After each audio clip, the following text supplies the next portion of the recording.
Welcome to Mysteries of Earth, where history's greatest secrets come alive. Today, we uncover the forbidden knowledge once hidden within the world's most mysterious books, texts that defied empires, challenged belief, and carried truths too powerful for their time. From the ashes of the Library of Alexandria to the silent vaults beneath the Vatican, we trace the trail of vanished wisdom that shaped the rise and fall of civilizations. These were no ordinary writings. They held the science of sound and light, the geometry of creation, the voices of those who dared to question everything. Some were destroyed to preserve order. Others were buried, waiting for those brave enough to seek them again. Join us as we turn the pages of history's most forbidden works and rediscover the ancient knowledge that once defined humanity's greatest age. Across the long corridors of human history, knowledge has burned brighter than fire, and just as easily, it has turned to ash. From the wind-swept sands of Egypt to the fertile plains of Mesopotamia, there once stood libraries so vast and sacred that they were called the hearts of civilization. Yet today, their shelves are silent. The scrolls are gone. The wisdom they held, erased not by time, but by human hands. The Library of Alexandria, for instance, was not merely a building. It was an idea, a living memory of humanity's thirst to understand the cosmos. Within its marble halls, thinkers once debated the shape of the earth, the distance to the stars, and the very nature of the soul. There, the words of Aristotle mingled with the experiments of Archimedes, and scrolls from India, Babylon, and Greece rested side by side, a unity of worlds under one roof. But that roof burned. Whether by accident or decree, its destruction became the symbol of something far greater, the fear of knowledge itself. And Alexandria was not alone. In the ancient city of Nineveh, another library once stood, the Library of Ashurbanipal. On its clay tablets were carved the origins of mathematics, astronomy, and medicine. When archaeologists unearthed its remains, they found stories older than Genesis, records of kings who ruled before the Great Flood, and texts describing the heavens in stunning precision. Yet Nineveh too fell. Its words were buried beneath centuries of conquest, sealed beneath the dust of empires that rose and crumbled without ever knowing what they had erased. Why, one might ask, does humanity destroy the very thing that defines it, the pursuit of truth? The answer perhaps lies in fear. Knowledge threatens control. It questions the authority of power, faith, and empire. Each burned library was not only an act of destruction, but a statement that some truths are too dangerous to be known. Yet even in loss, knowledge leaves echoes. Fragments of papyrus, lines carved in stone, myths that survived through memory.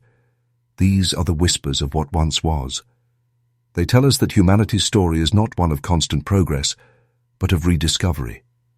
We rise, we learn, and then we forget, only to find again what our ancestors once knew. Today, as modern science rediscovers principles of energy, medicine, and the cosmos that ancient civilizations hinted at millennia ago, one begins to wonder, how advanced were those who came before us? How much of what we call discovery is truly new? The lost pages of time remind us that civilization is fragile, knowledge is fleeting, and truth is never guaranteed. The real tragedy is not that libraries burned, but that their wisdom might have changed the course of our world. Somewhere, in the ashes of Alexandria and the ruins of Nineveh, lies the silent question that haunts all of history. What if we had remembered? Some knowledge was never meant to vanish. It was meant to be hidden. While flames consumed libraries and time devoured civilizations, there were those who chose secrecy over destruction. They wrapped their truths in silence, protecting forbidden words from the reach of kings, priests, and conquerors. These were not ordinary books. They were keys to power, to understanding, to the unseen mechanics of the universe itself. In the shadowed chambers of ancient temples, beneath stone carvings and sacred scripts, whispered traditions spoke of texts said to hold divine formulas, words that could bend the laws of nature, summon forces unseen, or reveal the true nature of the human spirit. To possess such knowledge was to hold creation itself in one's hands, and so it had to be hidden. From the secret teachings of the Egyptian priesthood to the cryptic verses of the Emerald Tablet, these forbidden writings were guarded as though they were living entities, not to be read by the uninitiated. The Book of Thoth, for instance, was said to contain spells that allowed the reader to command gods and speak to animals. Legend tells that those who dared to open it without permission were struck by madness or death, as though the words themselves defended their mysteries. Far to the east, in India and Tibet, sacred scrolls were sealed within monasteries high above the clouds. They spoke of energy centers within the human body, cycles of time that spanned millions of years, and cosmic patterns that predated recorded history. The guardians of these texts believed the world was not yet ready to understand, that premature revelation would lead not to enlightenment, but to chaos. And in the West, whispers of the Book of Enoch, the Gospel of Thomas, and the Picatrix echoed through the corridors of early religious power. These writings described celestial beings, lost sciences, and hidden paths to divine wisdom, ideas that contradicted the very foundations of authority. To protect their dominance, institutions declared such books heresy, banning them, burning them, or sealing them in vaults beneath cathedrals and castles. But what was so dangerous about these words? Perhaps they revealed that power was not meant to be centralized, that the divine spark existed within every soul, not just within temples or thrones. If the masses understood that truth, no king could rule, no priest could dictate faith, and no empire could sustain control. Knowledge, once again, became rebellion. Throughout history, there have always been those who sought to preserve what others feared. Secret societies, from the Essenes to the Rosicrucians, believed that the ancient light must survive even in darkness. They copied manuscripts by candlelight, encoded wisdom in symbols, and passed it through initiation, generation after generation. To them, truth was sacred, but also dangerous. For truth without wisdom is fire in the wrong hands. Even now, the existence of certain manuscripts remains uncertain, their names half erased, their locations rumored beneath the Vatican or buried beneath sands older than Egypt itself.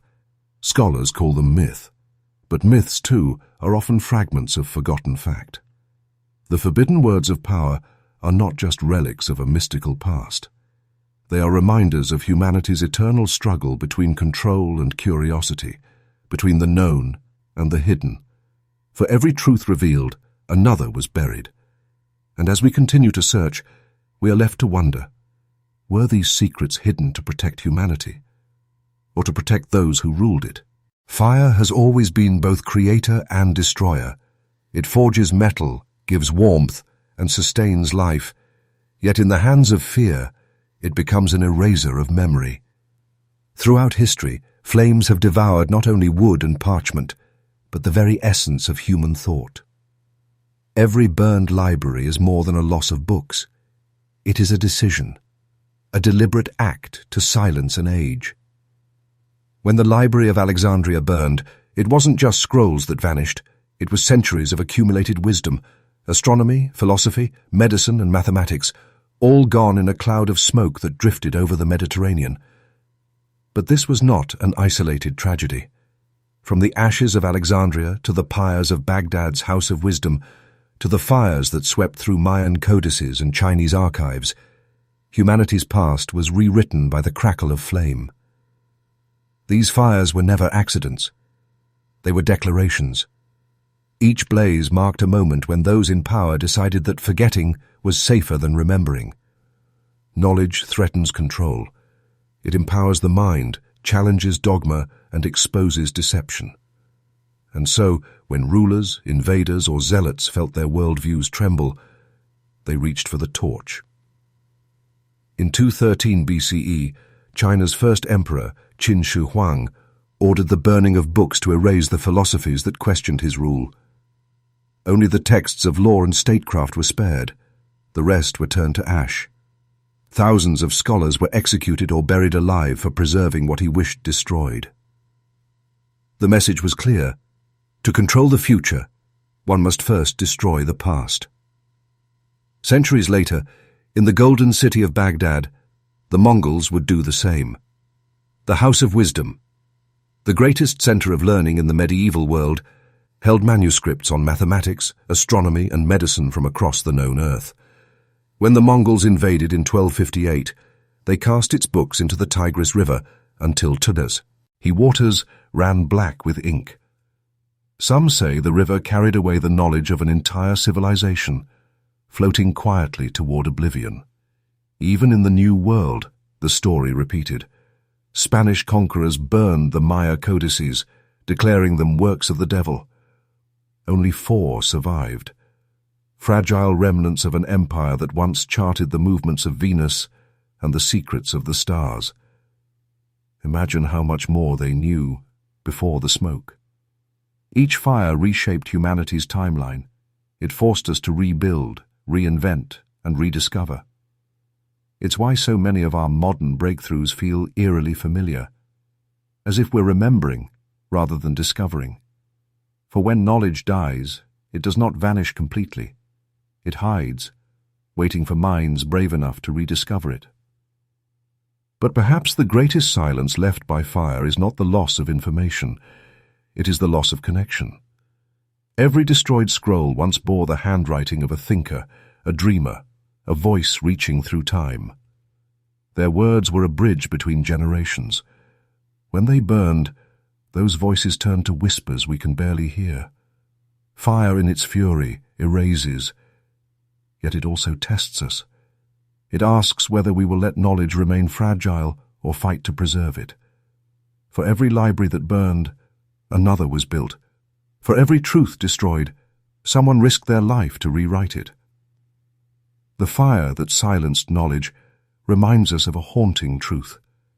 Civilization's survival has always depended on memory. And when memory burns, we begin again. Not from wisdom, but from ashes. They say the Library of Alexandria burned only once, but that is a comforting myth, a way to contain an uncontainable tragedy within a single moment in time. In truth, it burned again and again across centuries. Each empire that rose to power added its own flame, its own reason to erase what came before. Alexandria was more than a library. It was humanity's first attempt to gather all knowledge under one roof. Within its marble halls were hundreds of thousands of scrolls, texts from Greece, Egypt, Persia, India, and beyond. It was said that any ship entering the harbor was searched, and its scrolls copied before being returned to the owners. In that grand city, on the edge of the known world, humanity dared to imagine itself as one, united by curiosity. But that dream would not last. Knowledge, after all, is dangerous to those who rule through faith or fear. The library's first great burning came with Julius Caesar's civil war in 48 BCE. As fire swept the docks of Alexandria, it spread to the great library nearby, consuming thousands of scrolls. Yet the flames did not die with the smoke. They lingered, in politics, in religion, in the fragile pride of human empires. Centuries later, new rulers came, each claiming to bring enlightenment, but often leaving ruin. When Christianity spread across the ancient world, the library and its sister institutions became targets of suspicion. The old gods, the ancient philosophies, and the pagan sciences were seen as threats to divine truth. Under Theophilus, and later under the decree of Theodosius I, the Serapeum, once an annex of the library, was destroyed. Statues shattered, scrolls burned. The echoes of ancient Greece and Egypt turned to dust beneath the sandals of zealots. But even then, the story was not over. When the Islamic conquest reached Alexandria in the 7th century, another legend emerged. that the Caliph Omar Oz ordered the remaining scrolls destroyed, declaring that if their contents agreed with the Quran, they were redundant, and if they contradicted it, they were heresy. Whether or not the story is true, its symbolism endures: the cycle of fire, the silencing of thought, the fear of knowledge that challenges power. And yet, not all was lost. Some of the texts survived, carried east to Baghdad, where scholars of the Abbasid Caliphate would later translate and preserve them in the House of Wisdom. The spirit of Alexandria lived on through them, flickering like a single candle passed from one civilization to the next. The true tragedy of the Library of Alexandria was not its destruction, but the idea that knowledge could ever belong to a single empire, a single creed, or a single age. Its repeated burnings remind us that wisdom is fragile, that it must be protected not only from fire, but from arrogance, intolerance, and the hunger for control. Today, when archaeologists unearth fragments of ancient texts, when scholars reconstruct lost languages, they are listening for those echoes, the faint whisper of Alexandria calling across time. A whisper that says, "Remember us. Learn again what you once knew." The ashes of Alexandria are not gone. They live within every library, every classroom, every effort to preserve the written word. For as long as humanity seeks to know, the dream that began on those sunlit shores will never truly die. There are whispers in the ruins, traces of knowledge so advanced that it seems almost impossible they were born in the ancient world. Within the brittle pages of forbidden texts and the carved symbols of forgotten temples lie descriptions of things our ancestors should not have known: flight, sound manipulation, and medicines that healed without metal or machine. Yet they did. And only now, centuries later, science begins to rediscover what was once called myth. Across civilizations, separated by oceans and millennia, patterns emerge. Echoes of a lost science hidden behind the language of gods and legends. In India's Vaimanika Shastra, written thousands of years ago, are blueprints of flying machines powered not by wings or fuel, but by energies drawn from the atmosphere itself. The text speaks of alloys unknown to modern metallurgy and propulsion systems beyond our understanding. To many, it is imagination. To others, it is memory, a relic of a time when humanity once reached for the skies long before Da Vinci dreamed of flight. In the deserts of Egypt, hieroglyphs depict strange devices and beams of light. The walls of the Temple of Hathor at Dendera show what some believe to be ancient electrical technology, the so-called Dendera light. While mainstream scholars see symbolism, others see knowledge, a forgotten grasp of vibration, resonance, and energy. Sound, too, was a science once mastered by the ancients.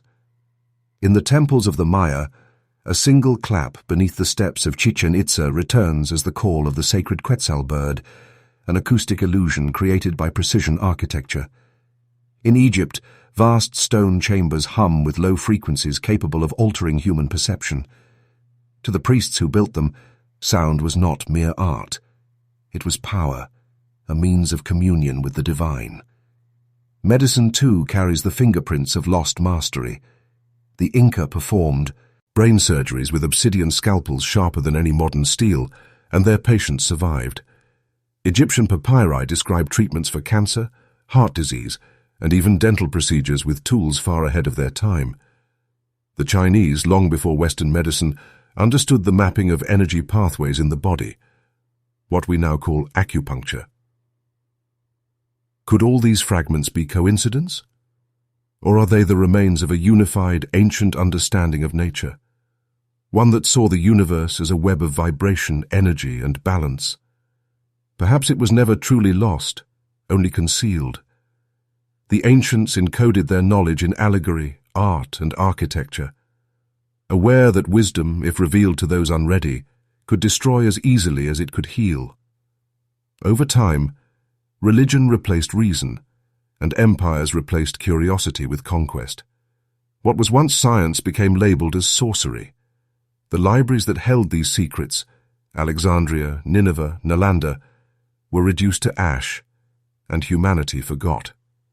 Yet today, as physicists speak of resonance, quantum entanglement, and the hidden energy of the vacuum, we find ourselves circling back to what the ancients may have always known, that everything vibrates, that energy connects all things, and that matter itself listens. The hidden science of the ancients was never truly gone. It sleeps beneath our feet, etched into stone and myth, waiting for us to remember. And as modern discovery begins to echo their forgotten wisdom, one question lingers in the silence of time. Did they look forward to the stars? Or are we merely looking back at them? When empires fell and libraries turned to ash, not all knowledge was lost. Some of it survived, not in the hands of kings but in the shadows, guarded by those who understood that truth, once extinguished, might never return. These were the secret keepers, a silent brotherhood of scribes, monks, and wanderers who defied the fire, ensuring that humanity's light would never die completely. Their names are mostly forgotten, erased by time and persecution, yet their fingerprints remain on the scrolls, codices, and manuscripts that shaped the rebirth of civilization. From the fallen towers of Babylon to the marble domes of Byzantium, they formed invisible bridges across centuries, one mind passing its flame to another, one page at a time. In the dark corners of ancient cities, they worked by candlelight. While rulers declared certain ideas heretical, these hidden scholars copied them by hand, line by line, on papyrus, vellum, or clay. Each word was an act of defiance, a promise that truth, though forbidden, would outlive the walls that tried to contain it. In the monastic libraries of Ireland, far from the chaos that consumed Rome, Christian monks preserved not only Holy Scripture, but also Greek philosophy, Roman mathematics, and fragments of older pagan wisdom. Their scriptoria became sanctuaries for endangered thought. They did not always understand the texts they saved. Some copied Aristotle without knowing his name. Yet they sensed their value, that these words belonged to a future beyond their own. Further east in Byzantium, scholars risked imprisonment to preserve the legacy of antiquity. When the empire fell, they fled to Italy, carrying with them the writings of Plato, Euclid, and Galen, treasures that would ignite the Renaissance centuries later. The rebirth of knowledge in Florence, Venice, and Paris did not begin in palaces or universities. It began in thus, cramped rooms of those who refused to forget. Even in lands where the sword of conquest silenced reason, the secret keepers endured. In Baghdad, scholars of the House of Wisdom translated Greek, Persian, and Indian texts into Arabic, fusing science with spirituality. When their libraries were threatened, some hid their manuscripts in clay jars, burying them beneath desert sands, an act of faith that the future would one day dig them up again. And beyond the reach of empires, wandering scholars of the Silk Road carried ideas like precious contraband, astronomy from Samarkand, medicine from China, philosophy from Greece, each translation a whisper against the wind of oblivion. Their resilience was not born of rebellion, but of reverence. They understood that knowledge is sacred, that it does not belong to any one people, creed, or age. To them, every word preserved was a victory against darkness. Every scroll hidden was a defiance of death. When we open a book today, we rarely think of those who kept its ancestors alive. We see ink and paper, not the centuries of danger, devotion, and sacrifice that carried those words into our hands. Yet behind every text lies a chain of silent guardians, invisible hands that spanned millennia to ensure that humanity's voice was never silenced. The secret keepers remind us that truth is not immortal by nature. It survives only through courage. It endures because someone, somewhere, chose to remember when the world wanted to forget. And though their names are lost to time, their legacy burns brighter than any empire ever built. A quiet, eternal fire, passed from heart to heart, across the long night of history. In every age, there are whispers of a hidden library, a vault where the forbidden truths of humanity sleep in silence. Beneath the marble corridors of the Vatican, within the icy monasteries of Tibet, or under ruins older than history itself, some claim there exist codices so powerful that to reveal them would unravel the story we've been told about our world. They call it the Codex of Shadows, a collection of manuscripts that rewrite not only history, but the very nature of reality. The idea seems impossible, yet it endures. Deep within the Vatican Apostolic Archive, a labyrinth of over 80 kilometers of shelves, lies a realm that only a handful of scholars have ever seen. Behind its guarded doors rest documents sealed by popes, letters from emperors, and texts older than Christianity itself. What secrets are held there? Some say among them are codices that speak of forgotten civilizations, celestial maps drawn before telescopes, and records of beings once worshipped as gods. In Tibet, the legend takes another form. Hidden in mountain monasteries are said to be terma, hidden treasures left by ancient masters, concealed in caves or encoded in the minds of initiates. These texts, revealed only when humanity is ready, describe not only the geography of the cosmos, but the inner landscape of consciousness itself. To open them is to confront the mystery of existence, to see the map of the soul written alongside the map of the stars. Could such knowledge exist? And if so, why keep it hidden? Perhaps because truth is not always a comfort. The Codex of Shadows, if real, may hold the power to challenge every empire, every religion, every story that defines what it means to be human. To release such knowledge without understanding, it could collapse the fragile balance of faith, identity, and power that holds civilization together. Throughout history, fragments of the Ise forbidden texts have surfaced, only to vanish again. The Voynich manuscript, written in an unbreakable code, remains an enigma even to modern cryptographers. The Emerald Tablet speaks of the unity of matter and spirit, a secret of creation itself. The Nag Hammadi scriptures, buried in the sands of Egypt, revealed voices of early thinkers silenced by orthodoxy, whispers of divinity that exists not above us, but within. Each discovery hints at a far greater tapestry, as if the universe itself were a book torn into scattered pages. Some researchers believe these codices may not be myth at all, but fragments of a unified ancient science, a knowledge that bound astronomy, spirituality, and consciousness together. To the ancients, there was no division between the heavens and the mind. Both were reflections of the same truth. Modern science, after centuries of separation, is only now beginning to circle back toward that understanding. Yet the mystery remains. If such knowledge survives, who guards it now? Are the vaults of the Vatican, the hidden libraries of Lhasa, and the unmarked archives beneath old cathedrals mere repositories of faith, or are they the last sanctuaries of a knowledge humanity is not yet ready to reclaim? The Codex of Shadows may never be found, or perhaps it is not meant to be. Maybe its true pages are not written in ink, but in symbols, myths, and dreams, waiting for those who can read between the lines of history. For some truths are not destroyed or hidden by others. They hide themselves, waiting for humanity to open its eyes. Long before equations and telescopes, before the language of science was born, humanity told stories. Stories of gods who hurled thunder, serpents who guarded the heavens, and heroes who journeyed across the stars. To us, they sound like myths, but to those who first spoke them, they were something else entirely. Codes, carrying knowledge too profound to be written in plain words.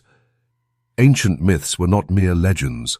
They were astronomy disguised as theology, physics spoken in the language of gods and monsters. Across the world, from the temples of Egypt to the valleys of the Indus, the same celestial drama unfolds in different tongues. The Greeks spoke of Helios, driving his chariot across the sky, a poetic mirror of the sun's daily passage through the heavens. The Egyptians told of Ra, who sailed his solar bark through night and day, while serpents of chaos tried to devour his light. To them, these were not superstitions, but cosmological truths expressed through symbol and story, the earliest form of encoded science. In the Epic of Gilgamesh, one of the oldest known writings, a great flood wipes clean the world of men. Centuries later, the same story reappears in the Hebrew Bible, in Hindu texts, and even among the Maya. Each version a reflection of memory, a record of an actual event preserved through metaphor. Myths became the vessels that carried knowledge through time. When paper burned, when temples fell, when civilizations forgot their language, story survived. The ancients knew that truth could be dangerous in the wrong hands, so they hid it in plain sight, within fables, rituals, and constellations. The stars themselves became a sacred library. The constellation Orion was not only a hunter, it was a map, a celestial alignment mirrored in the pyramids of Giza. The myth of Persephone descending into the underworld was not only about loss and rebirth. It was the Earth's yearly cycle, the shifting of the seasons, encoded in human form. Even the stories of gods and monsters carried scientific precision. The serpent, so often a symbol of chaos, represented energy, coiling, spiraling, transforming. In ancient India, the serpent Kundalini was said to rest at the base of the spine, waiting to rise, a description modern neuroscience now echoes in the language of the nervous system and consciousness. In Greece, Prometheus steals fire from the gods, a metaphor for knowledge wrested from the unknown, the spark of innovation that both elevates and endangers humanity. The myth warned, enlightenment comes with consequence. And in every culture, the same moral echoes. Wisdom must be tempered with humility, for to misuse the secrets of the universe is to invite ruin. Today, as we peer deeper into the cosmos and the quantum realm, we begin to realize that the ancients may have known more than we assumed. Their myths were frameworks, early attempts to explain gravity, seasons, planetary cycles, and human consciousness without the tools of modern science. They spoke the language of the stars long before we could measure them. So perhaps myth was never meant to deceive, but to preserve. It was a vault for knowledge that could outlast empire, war, and time itself. When words failed, stories remembered. And maybe, hidden within the tales of thunder gods and sky serpents, we can still hear a faint echo. The voice of our ancestors, whispering across millennia, teaching us in the only way they could, through the poetry of the universe. In the heart of ancient Mesoamerica, beneath the golden sun and shadowed temples of Tenochtitlan, there once thrived a civilization whose mastery of healing bordered on the miraculous. The Aztecs, often remembered for their warriors, pyramids, and rituals, were also keepers of a profound and intricate medical science. Their healers, known as Tishitl, were the physicians of gods and emperors alike, wielding tools of volcanic glass and knowledge passed through generations of silence. Their scalpels were forged from obsidian, a stone born from fire, sharper than any metal blade forged in Europe at the time. Modern microscopes reveal its edge to be so fine that it could slice cleanly through tissue at the molecular level, causing less trauma and faster healing. 5 centuries ago, the Aztecs had already mastered what today's surgeons rediscovered in laboratories, the art of precision through nature. But their genius extended far beyond their instruments. They mapped the human body with an understanding that astonishes modern researchers. The Tishitl treated everything from fractures and infections to spiritual afflictions and mental disorders, blending physical medicine with the metaphysical, never separating the body from the soul. They used over 1,000 classified herbs and plants, each documented in codices that once lined the temples and libraries of the empire. Among their medicines was chicolote, a natural sedative derived from the poppy plant, used to ease pain during surgeries. They treated wounds with honey, its antibacterial properties now confirmed by modern science, and crafted antiseptics from aloe, agave, and copper salts. Their knowledge of herbal anesthetics, antibiotics, and even birth control astonished the first Spanish chroniclers who recorded it, and then, in time, condemned it as pagan sorcery. When the conquistadors arrived, they did not coze. "Me only with swords and crosses. They came with fire. Temples that housed centuries of research burned in the name of salvation. The Tisitl were silenced, their manuscripts destroyed, their practices outlawed under the shadow of conversion. A civilization's science, one that might have changed the course of global medicine, vanished beneath the ashes of conquest. Yet fragments survived, hidden in remote villages, whispered among herbalists who refused to forget. In the mountains of Oaxaca and the forests of Veracruz, the descendants of those healers still tend to the sick with ancient remedies, their hands guided by the memory of the Tisitl. The knowledge lives on, disguised as folklore, encoded in ritual and prayer, waiting for a world willing to listen again. Modern archaeologists and medical historians continue to uncover this lost science, from obsidian scalpels unearthed in burial sites to codices that survived colonial destruction. In 1999, surgeons even tested obsidian blades in clinical settings, discovering what the Aztecs already knew. Wounds cut by volcanic glass heal faster, with less scarring than those made by steel. So the story of the Aztec healers is not just one of loss, it is one of rediscovery. Beneath the ruins of empire lies a forgotten chapter of human medicine, written in the language of earth, plant, and spirit. They were the physicians of a world that saw no boundary between the divine and the scientific, where healing was both art and prayer, both surgery and song. And though their temples fell and their codices burned, the spirit of the Tisitl endures, a whisper in the wind of the highlands, a spark in the memory of those who still believe that healing is not only science, but sacred knowledge. There was a time when the pursuit of truth was a dangerous act, when curiosity itself could condemn a soul. Across continents and centuries, empires cloaked in faith rose to power, wielding belief as both shield and sword. In their quest for purity, they built temples to the divine and pyres for the thinkers. Ideas that dared to stretch beyond the accepted order were branded as heresy, and those who carried them, dreamers, philosophers, scientists, were cast into silence. It began not with malice, but with fear. The fear that knowledge could unmake the world as it was known. To question the heavens, to measure the stars, to study the body. These were acts that blurred the line between reverence and rebellion. For rulers and priests who sought order in chaos, such curiosity was a threat to divine authority itself. And so, across the ages, scrolls turned to ash, and scholars turned to martyrs. The Library of Alexandria had once gathered the wisdom of nations. Its flames became a warning. In the centuries that followed, fires burned again. In Byzantium, in Rome, in the hidden chambers of medieval Europe.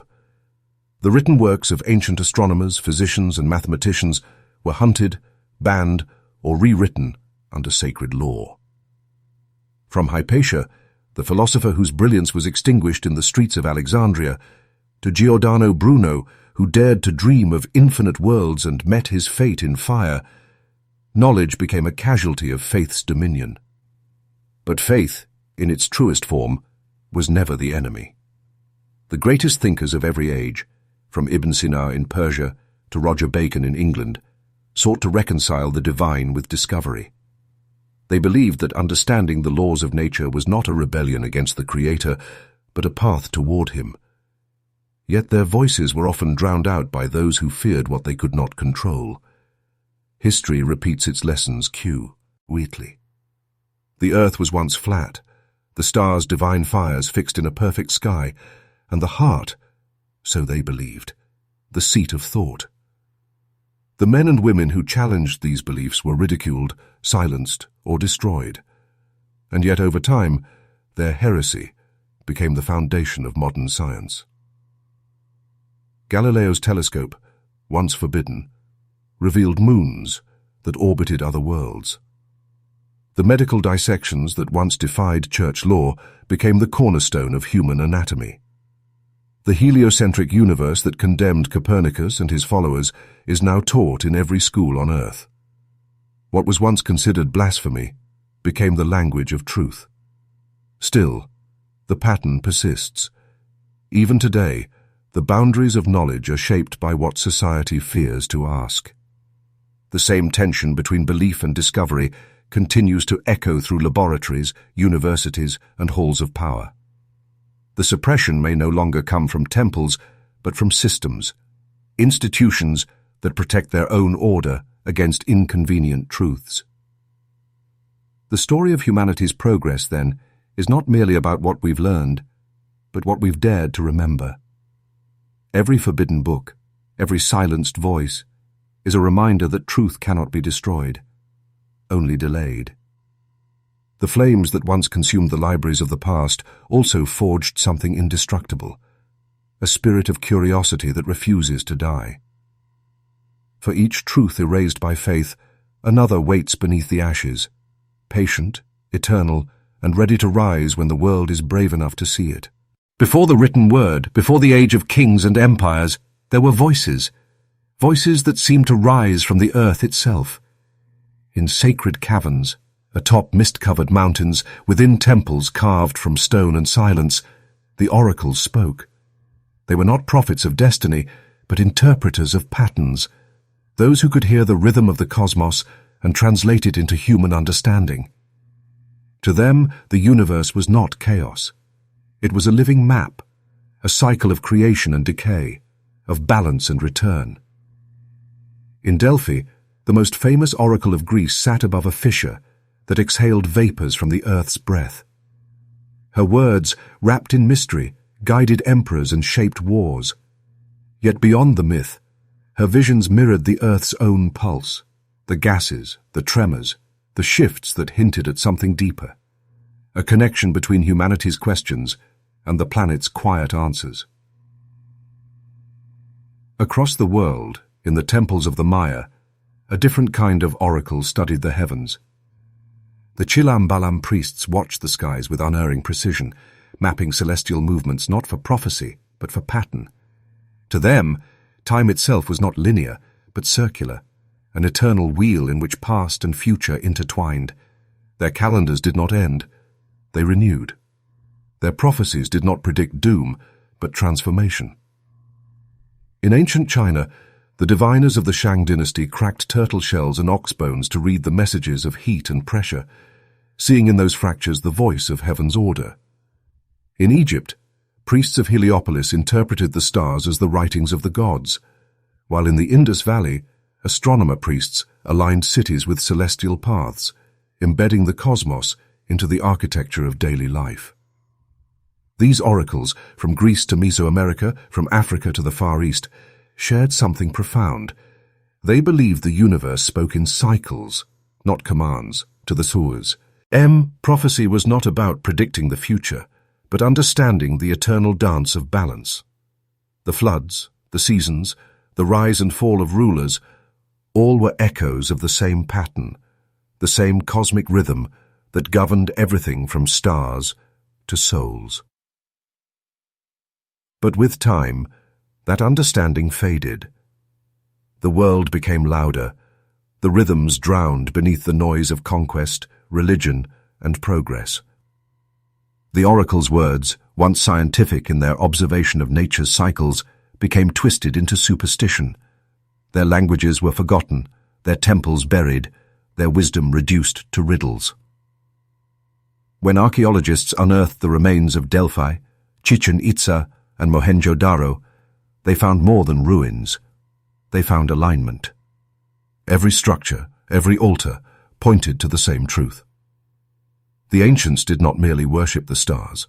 They understood them. The oracles were not mystics lost in trance.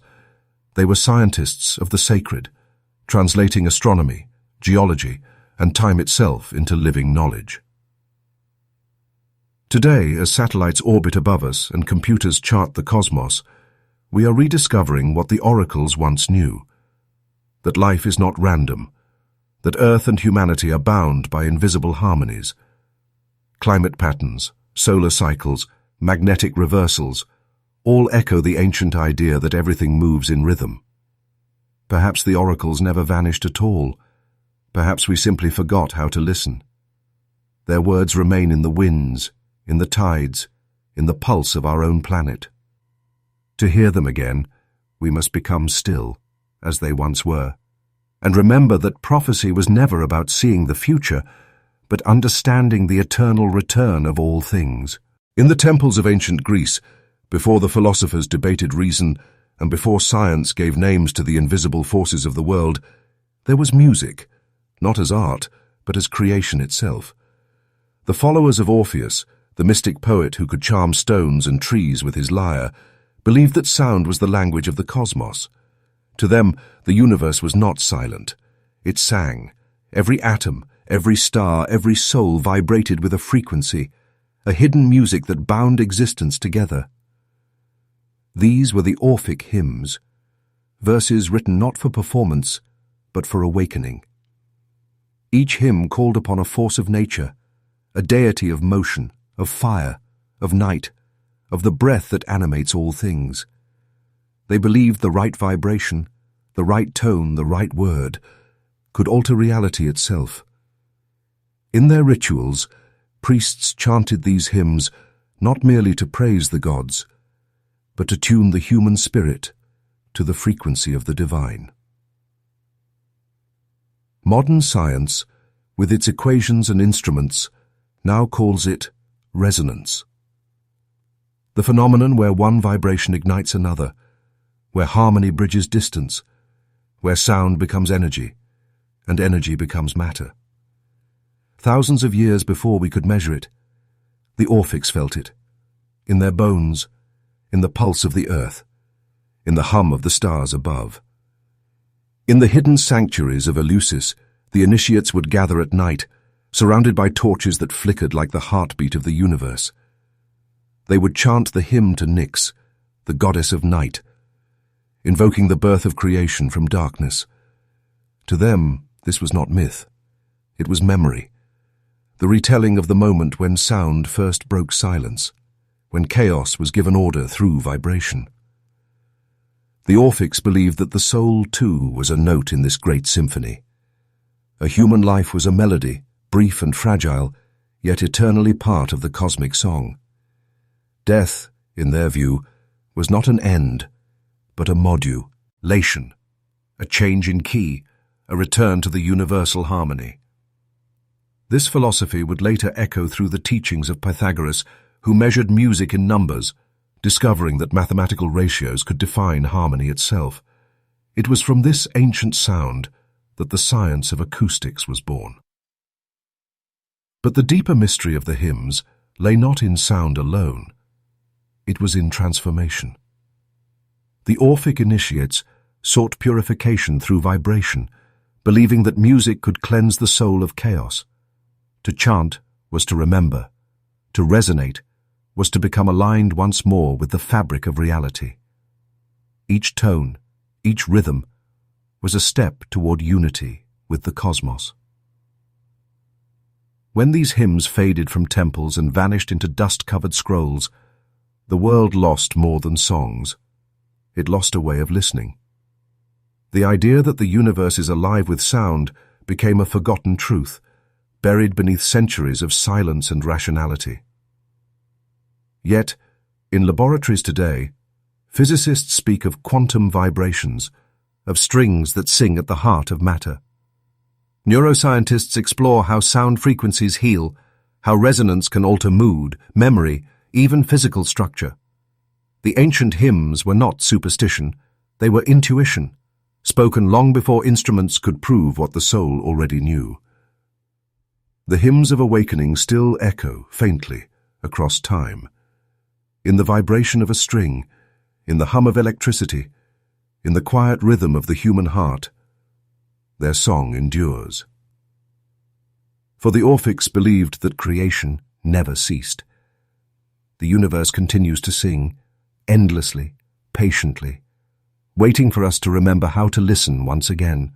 Across every ancient civilization, from the clay tablets of Sumer to the sacred stones of the Andes, echoes a single story, retold in countless tongues, the story of a flood. It is whispered in myth, carved in stone, sung in rituals that outlasted the very empires that performed them. But these were not tales meant to frighten or entertain. They were memories, fragments of an event so immense that it reshaped the face of the earth and the story of humankind itself. In Sumer, the world's first known civilization, scribes inscribed the Epic of Gilgamesh on tablets of baked clay. Within it lies one of history's oldest flood narratives, a deluge that swept across the plains, drowning cities, erasing kings, and sparing only one man who carried the seed of life within a great vessel. Thousands of miles away and centuries apart, the same memory emerged in the Hebrew Genesis, the Hindu Mahabharata, the Aztec Codex Chimalpopoca, and the stories of the Hopi, the Maori, and the Yoruba. Every continent, every culture remembered, as if humanity itself could not forget. What if these stories were not coincidences of imagination, but collective recall? A shared imprint from a time when the earth itself turned against its inhabitants. Geologists have long suspected that around 12,000 years ago, as the last ice age came to a violent end, the melting glaciers unleashed torrents of water that swallowed entire landscapes.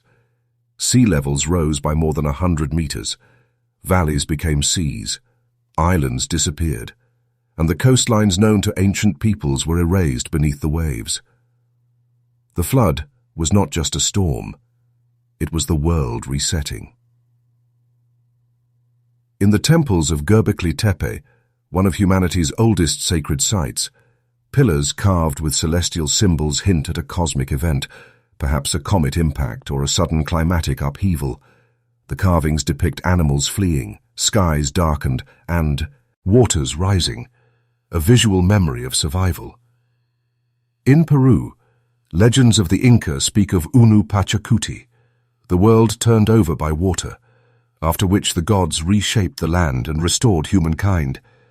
The same is told by the Maya, whose Popol Vuh describes previous worlds destroyed by flood before ours began. Could these tales be independent witnesses to the same catastrophe? The sediment layers of the Black Sea reveal a violent inundation around 5600 BCE, when the rising Mediterranean burst through the Bosporus and drowned vast regions of fertile land. Ancient shorelines now lie deep beneath the waves, their ruins still whispering through sonar and silt. To the survivors, such an event would not have been geological. It would have been divine. Yet the flood was more than destruction. It was renewal.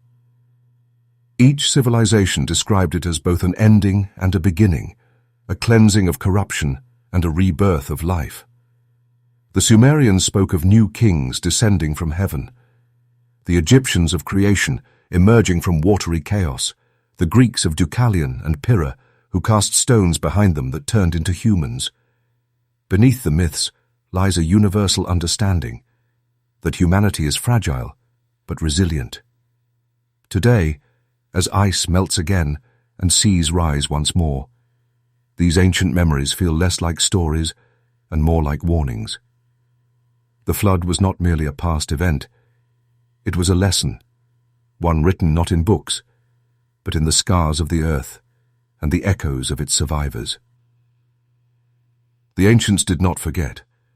They encoded the deluge into myth, into ritual, into religion, knowing that someday the waters would rise again. And when they did, perhaps their words would awaken in us a truth older than history itself, that the memory of the flood is not about what was lost, but about how, each time the world begins anew, humanity learns to start again. In the vast expanse of ancient China, long before compasses pointed north or explorers drew the edges of the known world, there existed a text so enigmatic, so filled with wonders and impossibilities, that scholars have debated its nature for over 2 millennia. It is called the Shanhai Jing, the classic of mountains and seas. Written in the mists of antiquity, this strange and wondrous book is part atlas, part encyclopedia, part myth. It describes more than 500 mountains and 300 rivers, each teeming with strange beings. phoenixes with human faces, serpents that breathe fire, fish with feathers, and trees whose fruits could grant immortality. To some, it is fantasy. To others, a forgotten memory, a map not of imagination, but of a world that once was. The origins of the Shanhai Jing are lost in time. Some scholars place its birth in the Warring States period, around 400 BCE, though its language and references suggest roots far older, perhaps drawn from oral traditions that reach back to the dawn of Chinese civilization itself. The text claims to record the knowledge of explorers and sages who charted lands beyond the four seas, cataloguing the creatures, minerals, and marvels of realms unseen by the empires of men. For centuries, the book baffled readers. Its descriptions do not align with any known geography. Mountains rise where none exist. Rivers flow in impossible directions. It speaks of lands of eternal twilight, of islands that float, and of creatures that seem to merge myth with biology. Yet among the impossible are traces of truth, accurate descriptions of plants, minerals, and even distant lands later rediscovered by explorers. Could the Shanhai Jing be more than myth? Some modern researchers suggest it preserves echoes of a prehistoric memory, a record from a time when Earth's continents were shaped differently, when rising sea and shifting lands erased entire worlds. The book's mention of strange coastlines and vanished mountains may describe territories that no longer exist, submerged beneath the waves after ancient cataclysms. Others see in it remnants of ancient expeditions, tales brought back by traders along forgotten routes that stretched farther than we imagine, perhaps even toward lands now known by other names. Hidden within the Shanhai Jing is also a reflection of how the ancients saw their universe, not divided between myth and science, but united through both. To them, the natural and the supernatural were intertwined. Every river was alive, every mountain had a spirit, every creature carried a meaning. What modern eyes see as legend, they understood as truth seen from another perspective, a truth written in symbols, not equations. The book's influence runs deep in Chinese thought. Philosophers quoted it. Poets drew from its imagery. Artists painted its beasts upon silk and jade. Even emperors studied its mysteries, believing that hidden within its verses lay secrets of lost knowledge, wisdom of creation, medicine, and transformation. It became not just a text, but a mirror of how humans once perceived the world, as a place still half dream, half discovery. Today, when satellites map every corner of the Earth, the Shanhai Jing remains a riddle.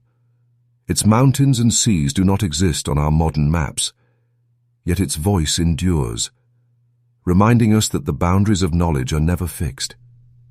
Perhaps the ancients were not merely imagining other worlds, perhaps they were remembering them. And so, the Shanhai Jing stands as more than a relic of myth.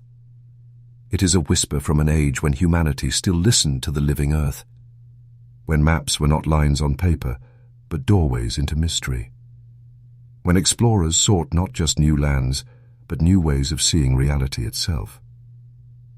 In its verse, the past and the impossible coexist, a reminder that even in an age of certainty, there are still mountains we have not climbed and seas we have yet to understand.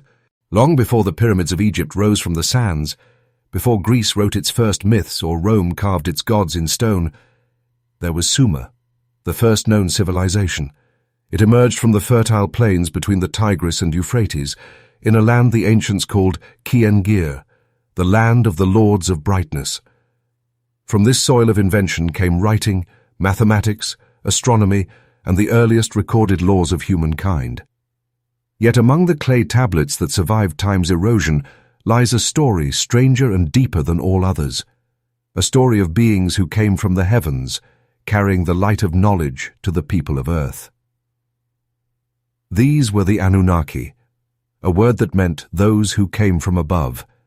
The Sumerians inscribed their tales onto tablets of wet clay in cuneiform script, tiny wedges pressed with a reed stylus meant to preserve ideas for eternity. But eternity, it seems, had limits. Thousands of these tablets vanished through war, looting, and decay. What remains is only a fraction of what was once a vast library of cosmic memory. Those that survived describe a vision of creation unlike any other. The Sumerians wrote that life on Earth was shaped by celestial beings who descended from the sky to guide humanity, not as gods of myth, but as teachers of science, agriculture, and architecture. They measured the stars, charted the heavens, and divided time into hours, minutes, and seconds. A system so precise, it still governs modern astronomy. For centuries, such accounts were dismissed as primitive imagination. But then came rediscoveries, in archaeology, in astronomy, and in physics, that began to mirror fragments of what the Sumerians had recorded 5,000 years ago. Their descriptions of planetary motion were astonishingly accurate. They knew of planets invisible to the naked eye, worlds like Uranus and Neptune, unknown to modern science until millennia later. They understood the moon's cycle with mathematical precision and aligned their temples with the stars, echoing cosmic geometry long before telescopes or satellites existed.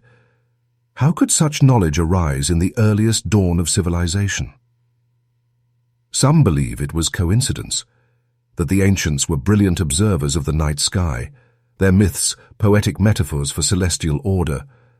Others, however, suggest something more, that the Sumerians' celestial beings might have been the memory of contact, a lost record of visitors who inspired the first sparks of civilization. But perhaps the truth lies somewhere in between. The Anunnaki may not have been literal travelers from the stars, but symbols of enlightenment, beings representing the knowledge that descended upon humanity when we first looked upward and realized we were part of something greater. In their myths, heaven and earth were not separate realms. They were reflections of each other. The sky was a book, and the gods were its readers. As centuries passed, the empires of Mesopotamia rose and fell. Babylon replaced Ur, Persia replaced Babylon, and time buried the cities of clay beneath shifting sands. The scrolls and tablets that once told of the Anunnaki crumbled, stolen by invaders or lost to the elements. Some were rediscovered in the ruins of Nineveh. Others still lie beneath the deserts, waiting to speak again. When archaeologists unearthed them in the 19th century, the story of Sumer re-emerged, not as a myth, but as a mirror to our origins. In their vanished scrolls, we find not just tales of gods, but echoes of humanity's first awakening. Whether those celestial beings were divine, extraterrestrial, or metaphorical, they represented the same truth. Knowledge came from the stars, and we, the children of Earth, were destined to reach back toward them. The vanishing scrolls of Sumer remind us that civilization began not in ignorance, but in wonder, and perhaps somewhere in those lost tablets, buried beneath layers of dust and time, lies the first record of a question we still ask today. Where did we truly come from? In the heart of ancient Egypt, where the Nile flowed like a silver serpent through desert sands, there were whispers of a forbidden book, a text said to contain the language of the gods themselves. It was known as the Book of Thoth, a scripture so powerful that it could bend reality, command the elements, and even raise the dead. The legend tells that it was written by Thoth, the ibis-headed god of wisdom, writing, and the moon, the divine scribe who measured time and spoke the words of creation. Egyptians believed that every law of the universe was first written by Thoth, from the movement of the stars to the beating of the human heart. But within this sacred order, there was one secret too dangerous to be known, a book that revealed how the gods themselves wove the threads of life and death. According to myth, the Book of Thoth granted its reader mastery over all knowledge, the power to understand the speech of animals, the secrets of the heavens, and the true names of the divine. But it also carried a curse.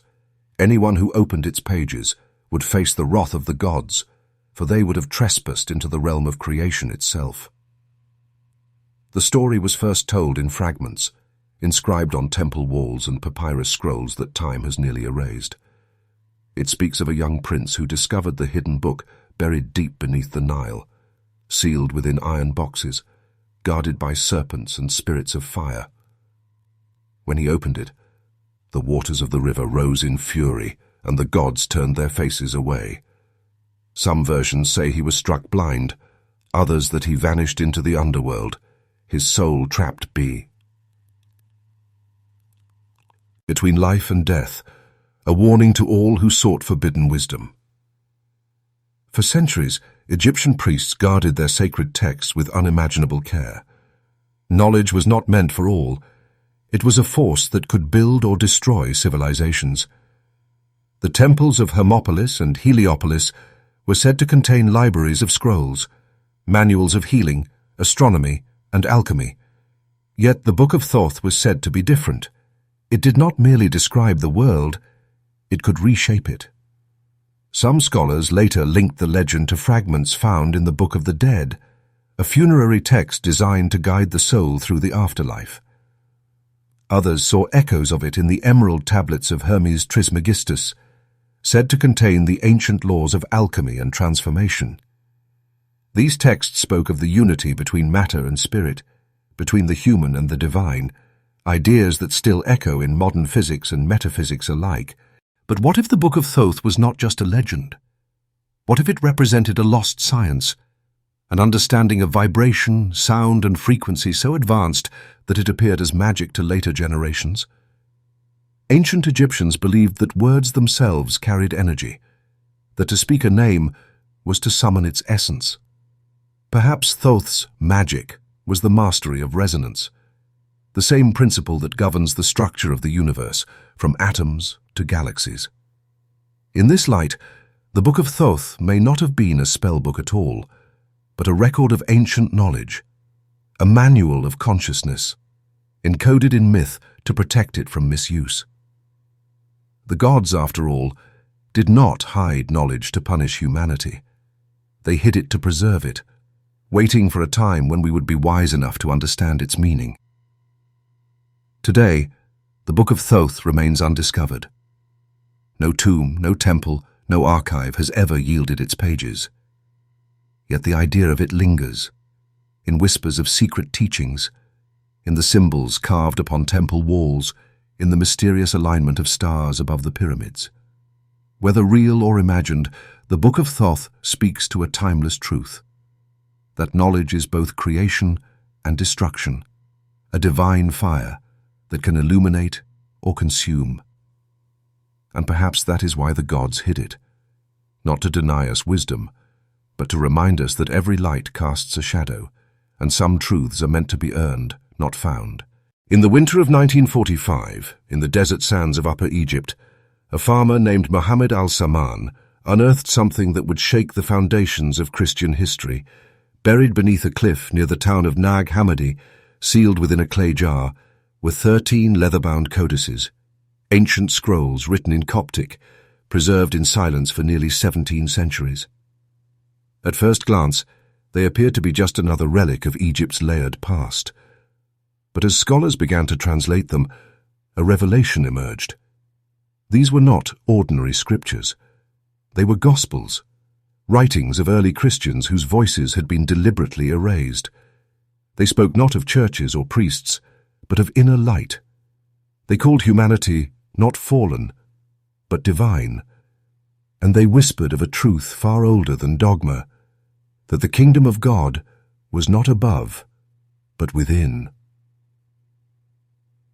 These texts became known as the Gnostic Gospels. Gnosis, from the Greek word for knowledge, meant not faith, but direct experience of the divine. To the Gnostics, salvation was not granted by institutions, nor earned through obedience. It was the awakening of the spark within each soul, a realization that the divine was not an external ruler, but the essence of consciousness itself. Among these lost writings was the Gospel of Thomas, a collection of sayings attributed to Jesus unlike anything found in the New Testament. "Split a piece of wood," it reads, "and I am there. Lift the stone, and you will find me." There was no cross, no resurrection, only the mystery of awareness, the eternal presence within all creation. But to the early church, such ideas were dangerous. They undermined authority, dissolved hierarchy, and turned divinity into something deeply personal. If every soul contained the light of God, then no priest, no emperor, no creed could claim dominion over it.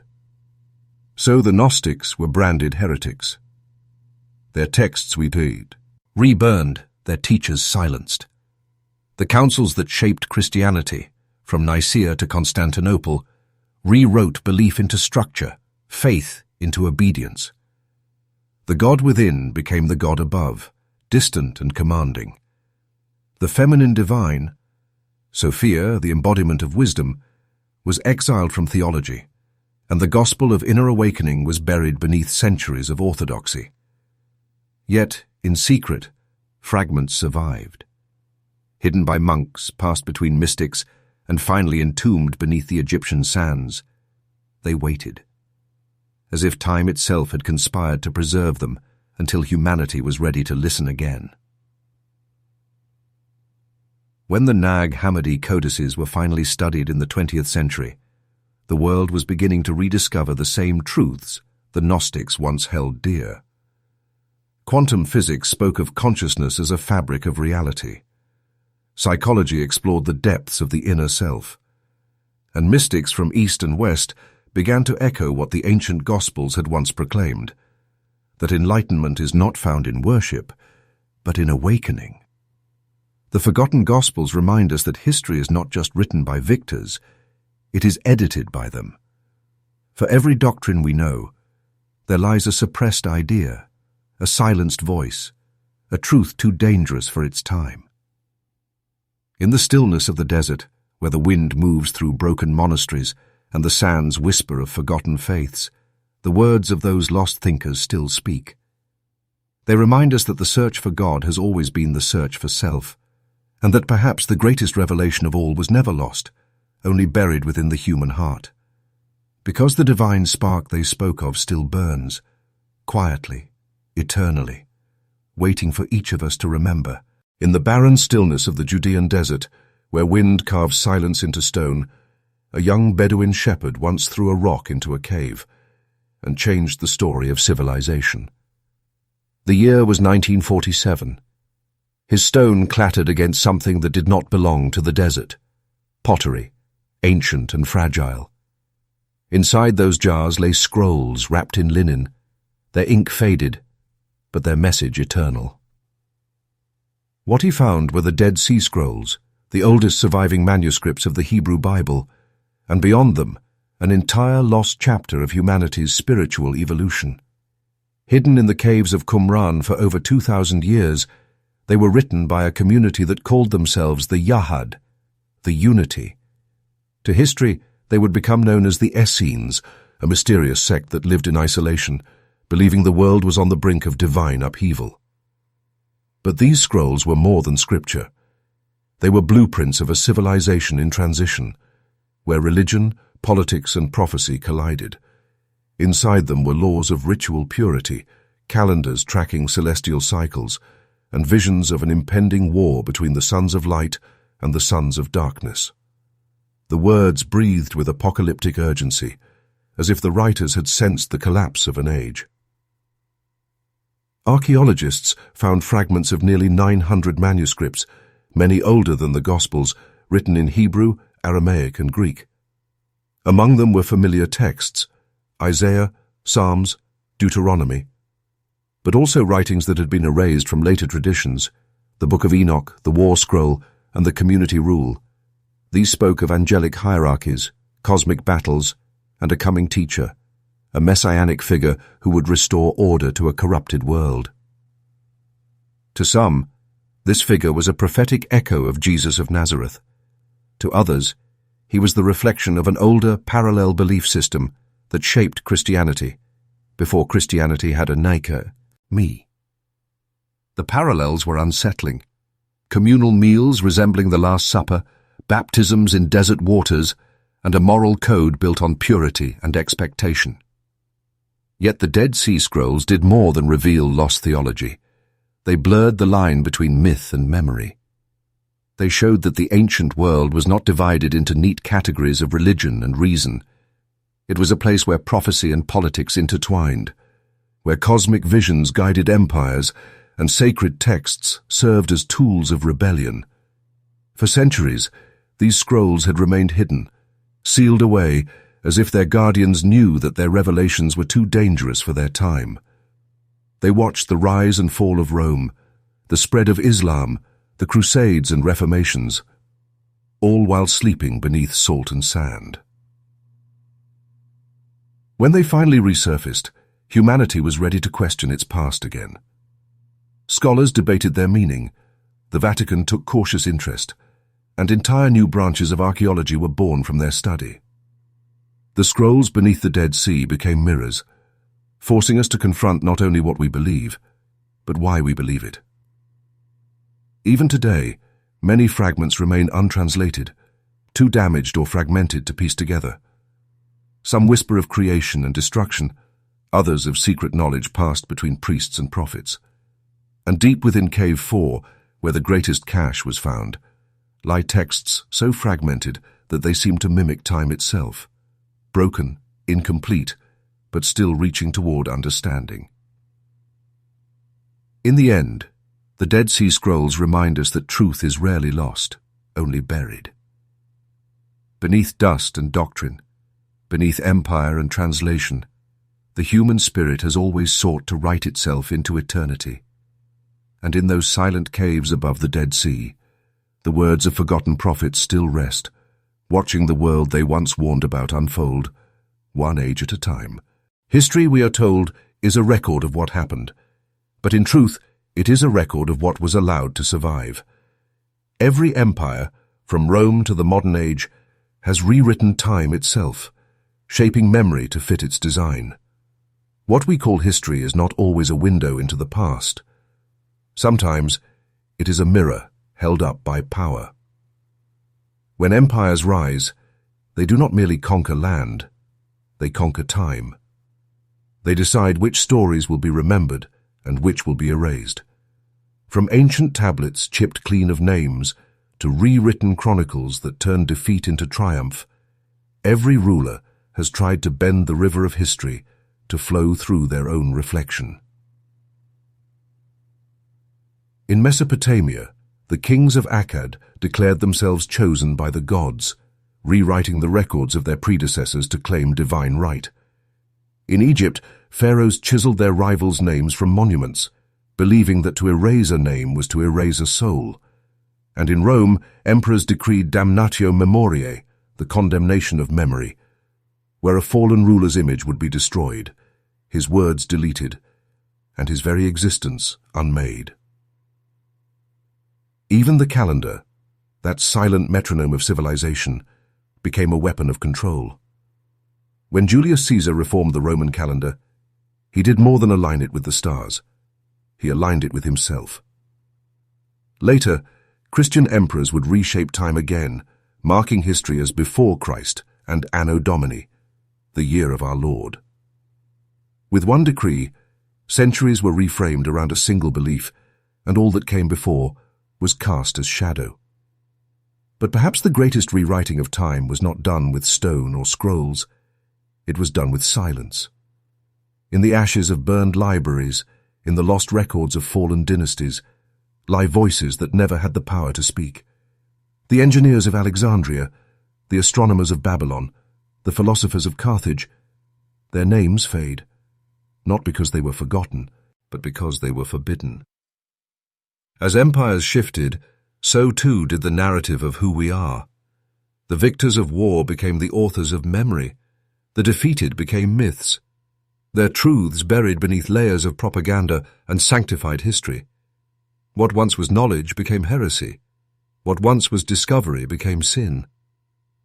Even in modern times, this rewriting continues, though it wears a different mask. We digitize, curate, and archive, believing we preserve truth. Yet the same question lingers: who decides what is remembered and what is erased? There are fragments that hint at different timelines, entire civilizations that seem misplaced, technologies that appear centuries before their time, artifacts that refuse to fit into the official story. Are these anomalies mistakes in the record, or evidence of edits made long ago? From the Maya codices burned in the name of salvation to the chronicles of conquered lands rewritten in Latin, our world has been built upon the silence of the erased. And yet, memory has a strange resilience. No matter how many times it is rewritten, truth finds a way to resurface. In buried manuscripts, forgotten ruins, and the whisper of patterns that connect one lost culture to another. The empire that rewrote time may have succeeded for centuries, but the echoes of what was lost still reverberate beneath the surface of our understanding. For time, like truth, cannot be contained forever. It bends, it flows, and eventually it remembers. And so we must ask ourselves, when we read the pages of history, are we reading the past, or the version someone wanted us to believe? In the dim candlelight of medieval chambers, beneath vaulted stone ceilings, heavy with the scent of ink and smoke, a few devoted minds worked in silence. They were neither magicians nor heretics, though they were often called both. They were the alchemists, seekers of a secret that went beyond gold. To them, transformation was not merely the changing of metal, but the evolution of the human spirit itself. Alchemy was never truly about wealth. It was a science of correspondence, a language between the visible and the invisible, matter and consciousness. Its symbols, the serpent devouring its tail, the rising phoenix, the union of sun and moon, spoke of inner worlds. But when the Church saw these writings, veiled in mystery and metaphor, it saw danger. The alchemists' laboratories became confessionals of forbidden thought, their books placed among the heretical and condemned. In truth, alchemy was the first bridge between mysticism and science. Long before chemistry, it sought to understand the patterns of transformation in nature, how lead could become gold, or sickness could become healing. To the untrained eye, these were fantasies, but to the alchemist, they were reflections of a universal law: as above, so below, as within, so without. This phrase, carved into the emerald tablet of Hermes Trismegistus, became the foundation of their art. They believed that matter and mind were mirrors, that by refining one, the other would ascend. The furnace was their teacher, the crucible their altar. In fire and dissolution, they saw not destruction, but rebirth. Yet their knowledge was too dangerous for a world ruled by dogma. Many alchemists were forced into secrecy, encoding their wisdom in allegory. The philosopher's stone, the most famous of all symbols, was never just a stone. It was enlightenment itself, the perfection of spirit achieved through the purification of Tu, he-self. But such ideas threatened those who claimed ownership of truth. The Inquisition burned their manuscripts, branding their symbols as diabolic. Still, fragments survived, scattered across Europe, hidden in monasteries, and passed through whispered circles of thinkers who would later ignite the Renaissance. Isaac Newton, long before becoming the father of physics, filled his journals with alchemical experiments. He saw no divide between science and the sacred. To him, they were one continuous search for divine order. The alchemists spoke in riddles because they had to. To survive, their truths became stories of dragons and elixirs, of kings and crucibles. Yet beneath the metaphor lay a profound message. The transformation of the soul mirrors the transformation of the cosmos. In learning to purify metals, they were learning to purify themselves, to turn ignorance into illumination and mortality into eternity.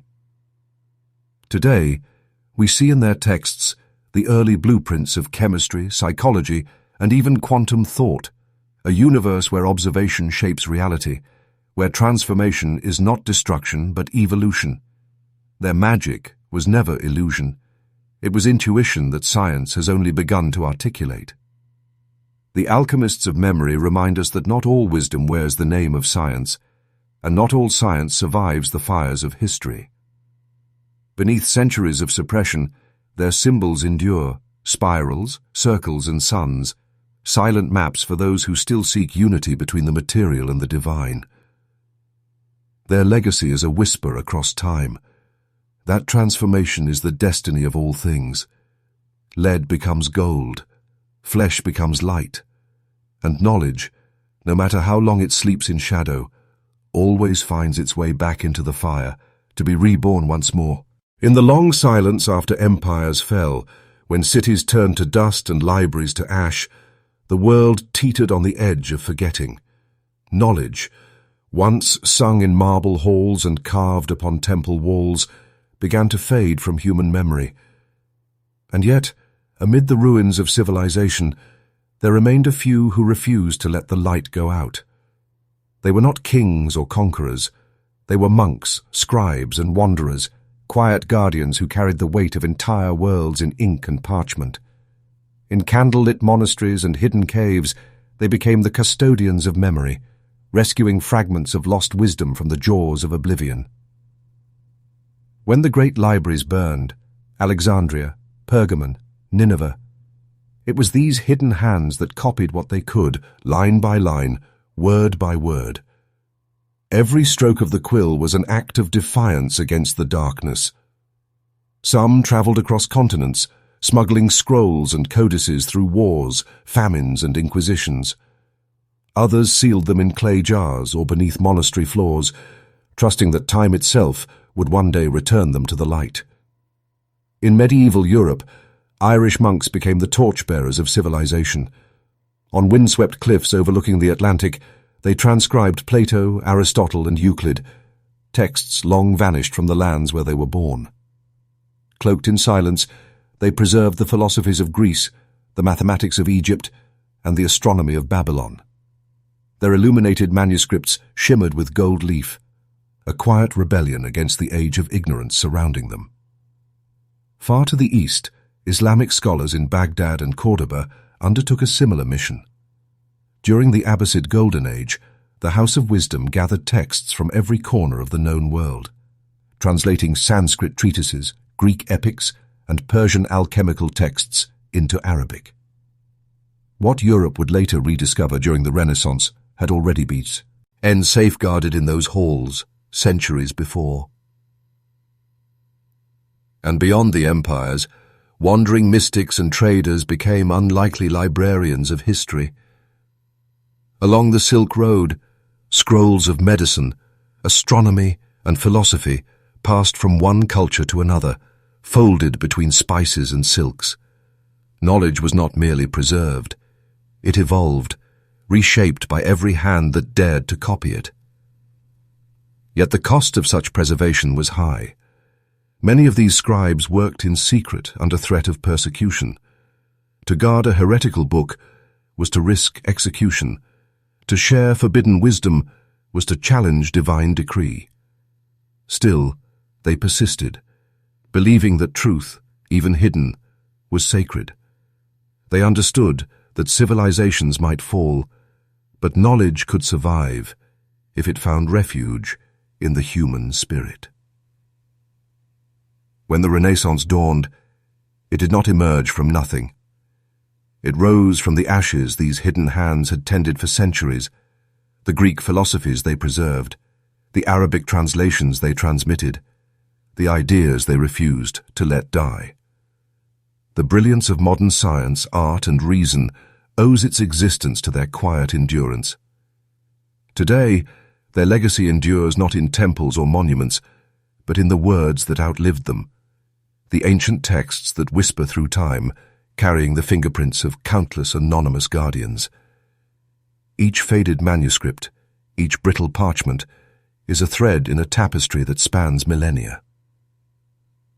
The hidden hands of preservation remind us that civilization's survival has never depended solely on power, but on devotion, on the unspoken courage of those who chose to remember when the world forgot. For it was they who kept the flame alive, not for glory or empire, but for us, so that the voice of humanity, though faint and fragile, would never be silenced completely. Throughout history, the greatest wars were not waged with swords or cannons, but with silence and flame. They were fought not for land or gold, but for control over something far more powerful: truth. In every era, there has been a war on knowledge, a quiet but relentless struggle to decide what humanity is allowed to remember and what it must forget. When a book burns, it is not only paper that turns to ash, it is memory.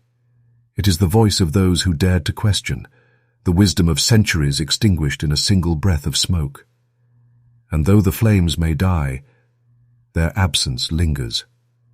A generation grows up blind to what once was known, and history reshapes itself around that emptiness. The war on knowledge began long before the modern age.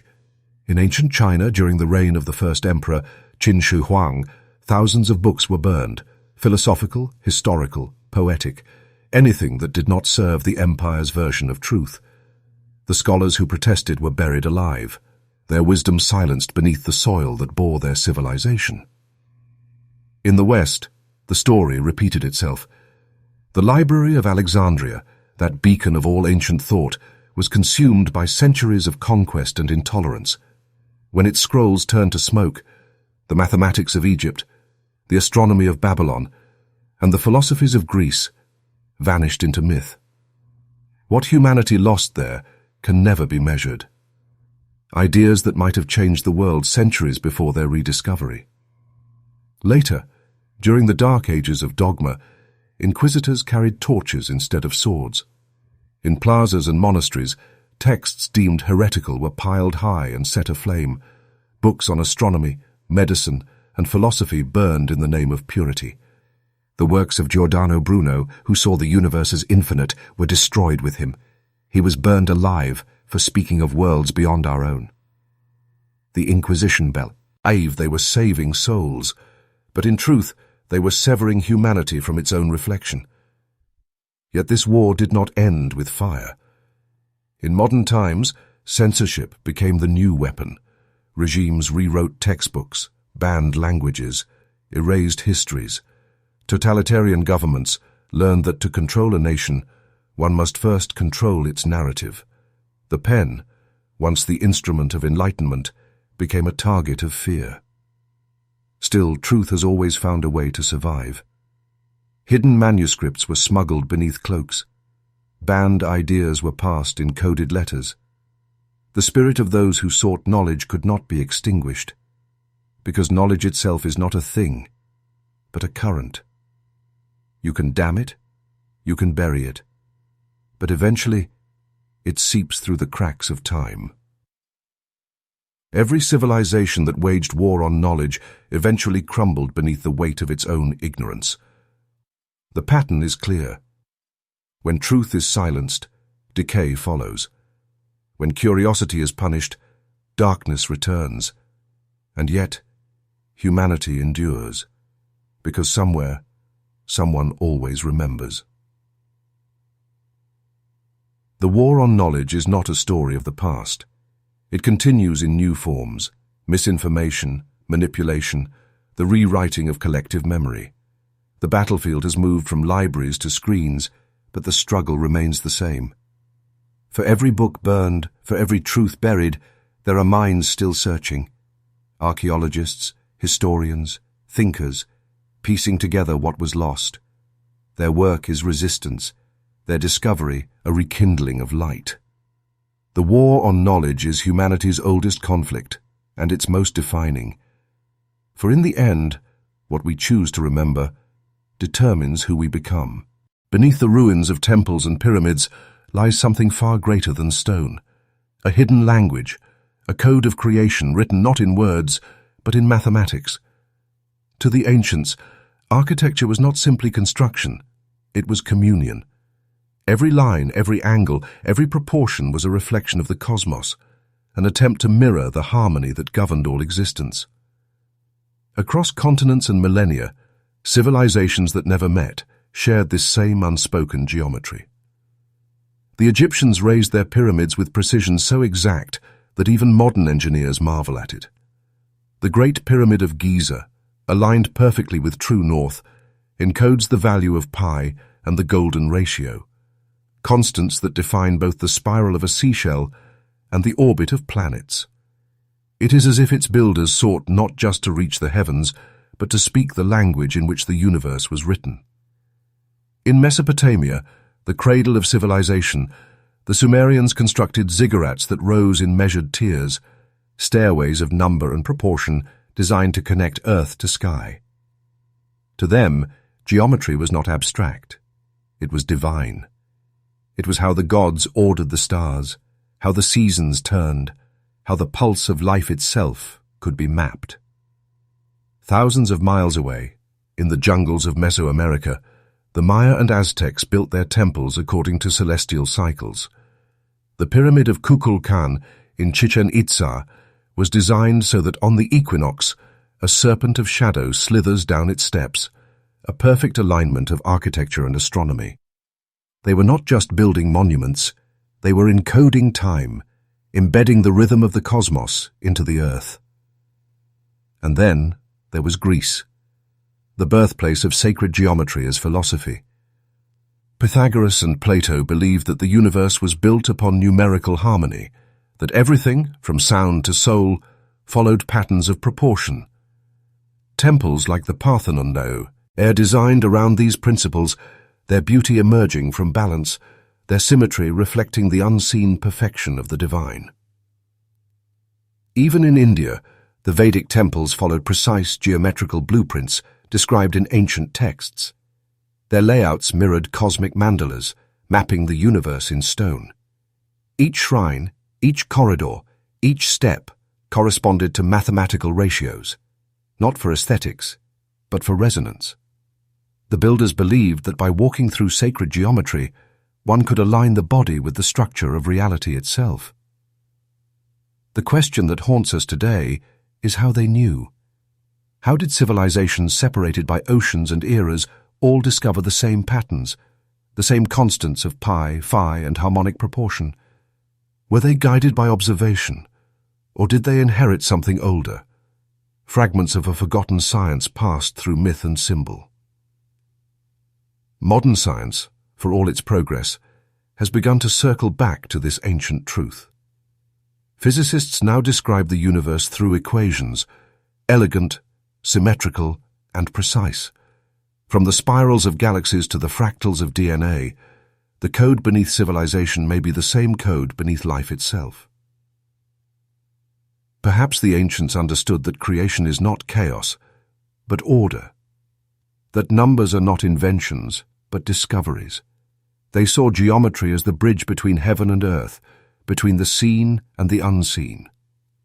Today, we look upon their monuments and see art, power, or religion. But what if they were far more? Mathematical prayers carved into eternity. What if the true legacy of civilization is not what we built, but what those structures continue to whisper? Beneath every stone, beneath every perfect angle, there lies a question that echoes through time. Did the ancients leave us their beliefs, or their equations?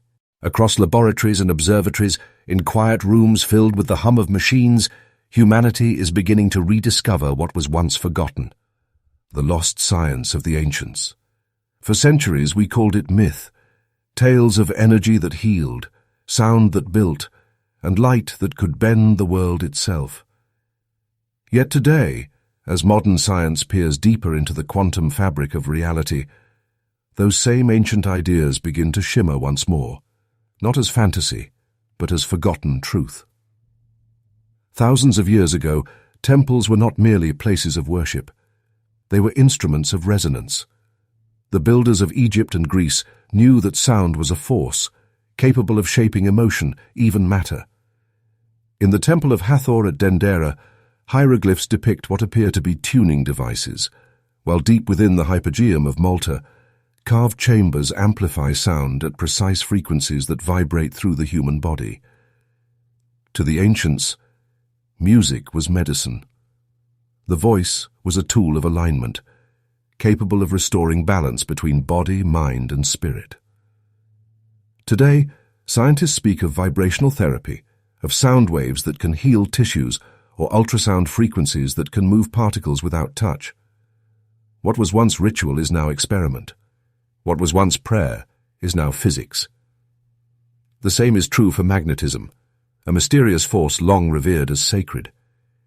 The ancient Chinese spoke of qi, the vital current that flows through all things, while Indian yogis called it prana. The Egyptians designed their obelisks and temples along energetic lines that mirror what modern engineers now call geomagnetic grids. For them, the earth was alive, breathing energy through invisible veins that connected all life. Today, we map the Earth's magnetic field with satellites and study its effect on human biology.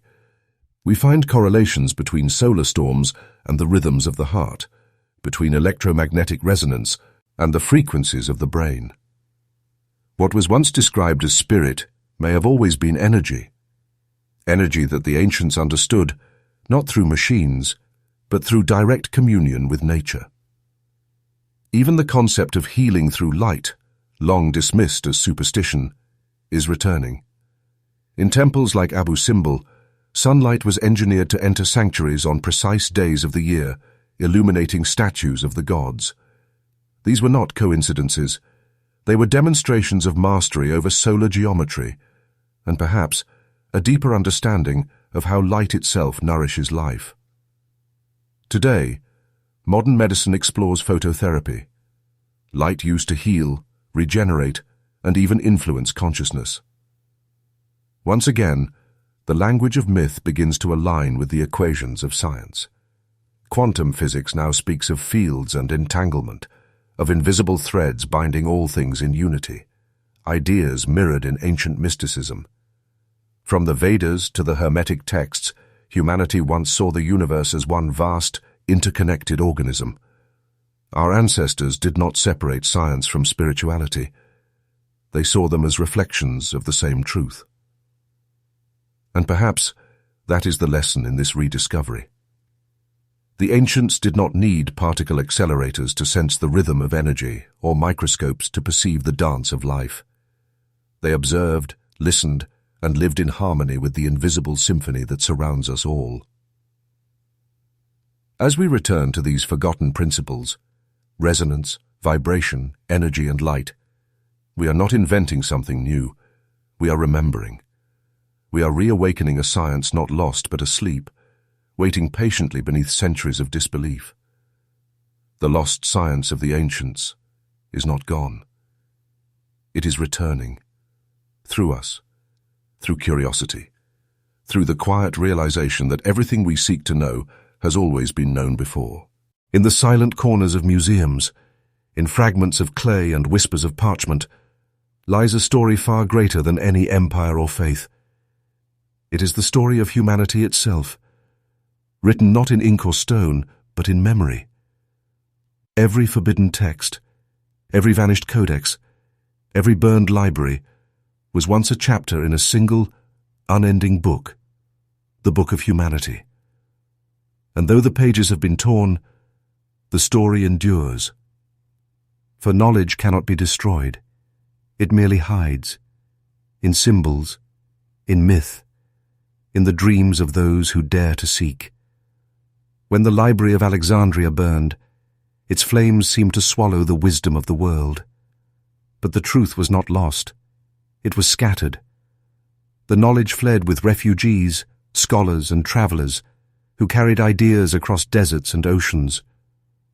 It lived on in the margins of copied manuscripts, in coded poetry, in whispered traditions passed from master to student beneath the weight of persecution.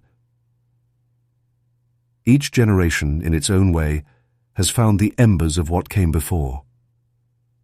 In monasteries, monks illuminated sacred texts by candlelight, not knowing that they were preserving the mathematical genius of ancient Greece.